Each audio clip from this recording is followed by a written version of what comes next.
Hello everyone, आउनुहोस् सँगै जाऊँ है त। आज हामी बिन्ता नानी र म चाहिँ लन्डन घुम्ने प्लान बनायौँ।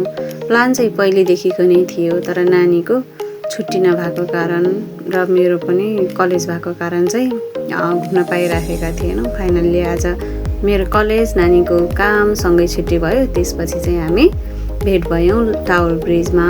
टावर ब्रिजमा गइसकेपछि चाहिँ थोरै फोटोसोटो खिच्यौँ, भिडियोहरू बनायौँ, एकदमै रमाइलो भयो। त्यस पछाडि हामी चाहिँ त्योभन्दा पछाडिको बोट राइड पार्टमा पनि गयौँ। त्यहाँदेखि चाहिँ बोटहरू चाहिँ राइड गर्न सकिँदो रहेछ।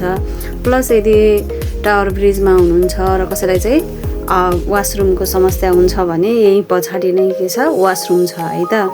र त्यहाँ चाहिँ एकदमै राम्रो फुलहरू, प्लस त्यहाँ चाहिँ एउटा गोल्डन बोट थियो जो चाहिँ एकदमै राम्रो थियो। मैले नानीलाई चाहिँ त्यो खिच्नु यो गोल्डन बोट देखाउनु ल भनिराखेको छु। यति भइसकेपछि अब हामी नास्ता खानातिर लाग्छौँ।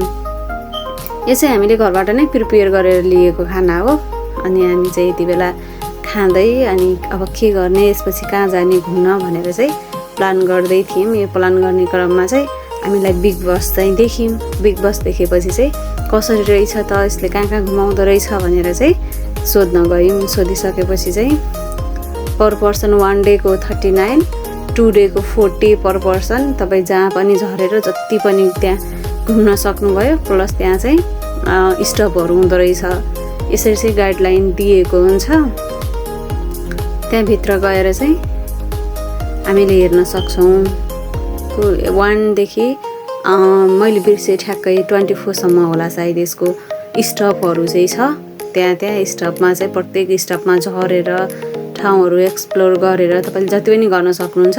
फेरि त्यही स्टपमा आएर त्यही रेड ब्लू डिफ्रेन्ट कलरको हुँदो रहेछ। हामी चाहिँ रेडमा चढेको थियौँ र त्यसरी चाहिँ राइड गर्न सकिन्छ। प्लस त्यसमा चाहिँ इयरफोनहरू हुँदो रहेछ, एकदमै राम्रो। तपाईँ कुन ठाउँ पुग्नुभयो, त्यो ठाउँको विशेषताहरू के छ,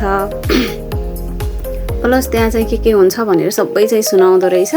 अनि त्यस पछाडि बिन्ता नानी चाहिँ हट चक्लेट खाँदै मस्त गरिराख्नु भएको छ हाइड पार्कको त्यो चाहिँ। त्यसपछि गाडीमा बसेको बेलामा चाहिँ हामीले थोरै टिकटकहरू बनायौँ नन्द भाउजूले, र चटपट पनि खाएको थियौँ गाडीमै। भिडियो त बनाएको थियो तर रेकर्ड नै भएन छ। त्यसपछि हामी यहाँ यो जेसस क्राइस्टको चित्र जस्तै लाग्छ मलाई चाहिँ, त्यहाँ चाहिँ पुग्यौँ। त्यहाँ पुगेर चाहिँ फोटोहरू खिच्यौँ, भिडियो बनायौँ। अनि यहाँ पनि एकदमै राम्रो थियो, तर मेरो मोबाइलले राम्रो देखाएको छैन। फाइनल्ली हामी घर फर्किने बेला फेरि पनि KFC खाएर नै घर फर्किँदैछौँ। र यो चाहिँ मेरो फर्स्ट ब्लगिङ हो। कस्तो भयो हेरेर चाहिँ प्रतिक्रिया दिनु होला। हस्, आजलाई यति, बाई बाई।